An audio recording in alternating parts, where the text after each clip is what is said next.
Greetings, wrestling fans! Welcome back to the channel, and today we're going to be doing Smackdown review, the season premiere of Smackdown, the 10th of the 7th, 2022. Triple H started us off by welcoming us all to Friday Night Smackdown, which was very interesting to see him. We're going to be seeing a lot more of him on Raw with the DX reunion. And we start, and then we had the Bloodline kick off the show. Logan Paul was there. I don't care. And I find it funny. The one thing I will mention here, which is very hilarious, they're trying to portray Logan Paul as the babyface in this whole entire storyline. But yet the fans are chanting, Logan sucks. This just tells you how ridiculously stupid this storyline is. This shows you how stupid this is. You are not going to get fans to boo Roman Reigns and cheer Logan Paul over Roman Reigns. You just can't. It is literally impossible. Logan Paul sucks. I don't get why this guy wants to be a babyface. Logan Paul, as much as I hate to say it, but Logan Paul is actually way better as a heel. You know, at least as a heel, he's actually annoying and he's hateable. And I don't like this dude. I hate him. I can't stand him. At least as a heel, I can actually somewhat believe in what he says because he's a heel. But straight up, I just do not like Logan Paul. And I don't understand this at all. But then Logan Paul then teases tension between Jey Uso and Roman Reigns. And Sami Zayn then breaks up the argument between them. Or the tension, I guess I should say. He breaks up the tension between both superstars. And then later on, this leads into a match between Solo Sikoa and Ricochet. Decent match. Solo Sikoa got the win after catching Ricochet in midair with a shooting star press. Why doesn't Ricochet do the 630 anymore?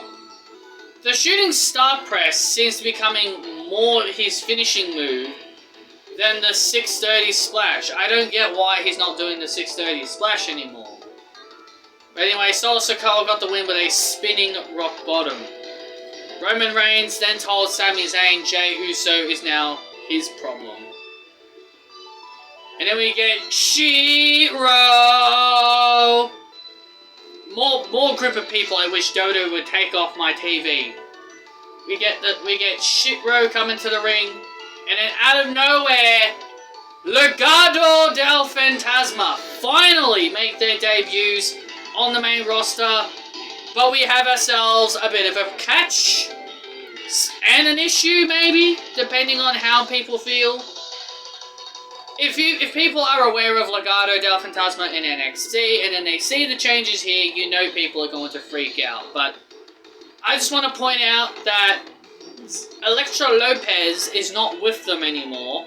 They have now subbed her out for Zelina Vega, a returning Zelina Vega. Nice to see Zelina Vega back.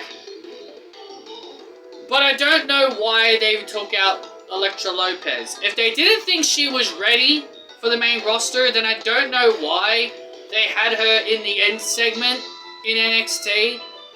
Because Cruz, Del Toro, Jacqueline Wilde, and Elektra were all seen at the end where Santos picked them up inside his vehicle and drove off with them. So I don't know why she's not in it. If the reason is because they need more time to groom her in NXT, then but overall it just doesn't make any sense. It's great to see Zelina back. You could have still added Zelina. You could just had Elektra Lopez and Zelina Vega together as a tag team, in my opinion. But for some reason they just took out Elektra Lopez and added Zelina Vega. But overall, it's nice to see Legado finally make their main roster debuts. It's been long overdue. And also, Wade Barrett is on the commentary, and I love Wade Barrett. He's great.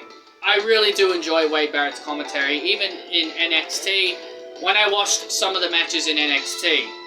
Mainly Cora Jade's. Then we get ourselves a boring tag team match that I really didn't give a shit about. Raquel Rodriguez and Botchy Boring Blackheart, Botchy Bumheart, take on Sonya and Xia Li. Couldn't care about this match. Don't care for either four of these women. Raquel got the win, pinning Sonya Deville. Sonya Deville has just turned into a jobber. She has just really turned into a jobber. Good to go. And it's a real shame. Can someone please not message me? I am in the middle of reviewing, please. Karrion Kross ended up beating down Drew McIntyre again right before Extreme Rules. Goddamn people friggin' messaging me while I am reviewing. Thanks a lot. Thanks for ruining it. Thank you for ruining it. Anyway, yeah, so Karrion Kross got the best of Drew McIntyre. Hopefully this means Drew McIntyre is standing tall at Extreme Rules. Can't say I care too much about Karrion Kross. Then we get ourselves a 6-man tag as Braun Strowman tags with the New Day to take on the Bloodline, the Usos and Sami Zayn.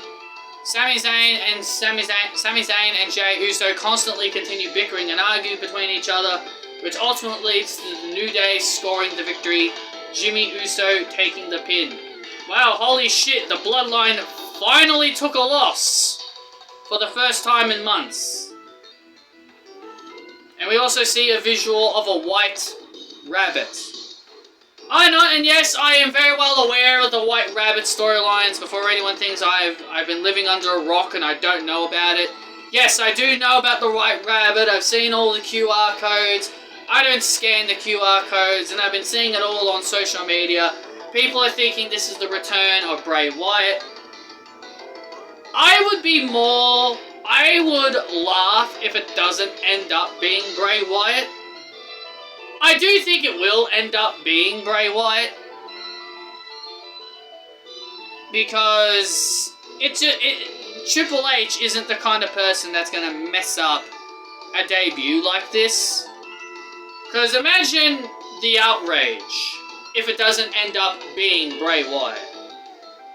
Just imagine the outrage. Just imagine the anger if it wasn't Bray Wyatt. And you know what? I'm all for it. I am actually all for the rage and the anger if it doesn't end up being Bray Wyatt. I do think it will be Bray Wyatt, but I'll just crack up laughing if it doesn't end up being Bray Wyatt like everybody is hoping. Main event time! Sheamus takes on Gunther in a fantastic banger of a main event, and we get ourselves some controversy here. Sheamus locks in the cloverleaf. Gunther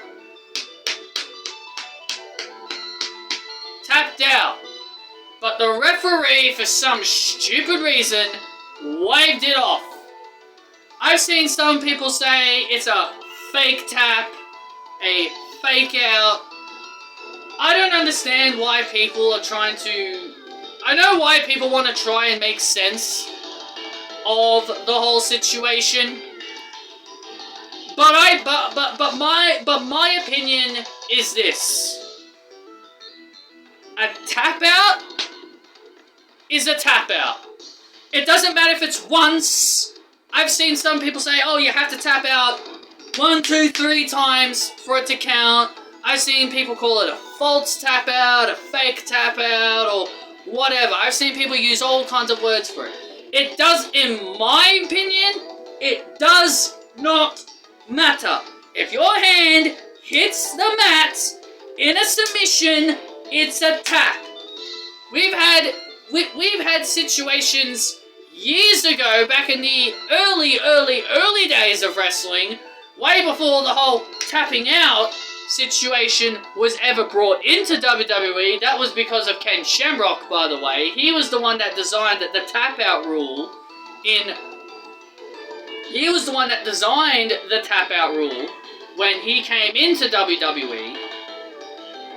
Back in the early days, before the tap-out thing ever existed, when you were locked in a submission, you had to scream, "I give up." Back in the old days. Back in the olden days, you actually had to scream, "I give up. I give up," for it to be classified as a submission victory. So why is it now all of a sudden we're now making up fake rules? Where in the official guidelines does it say, oh, for an official tap out, you have to tap for a tap out victory, your hand has to tap the mat 3 times. Where in the rule book does it ever say that?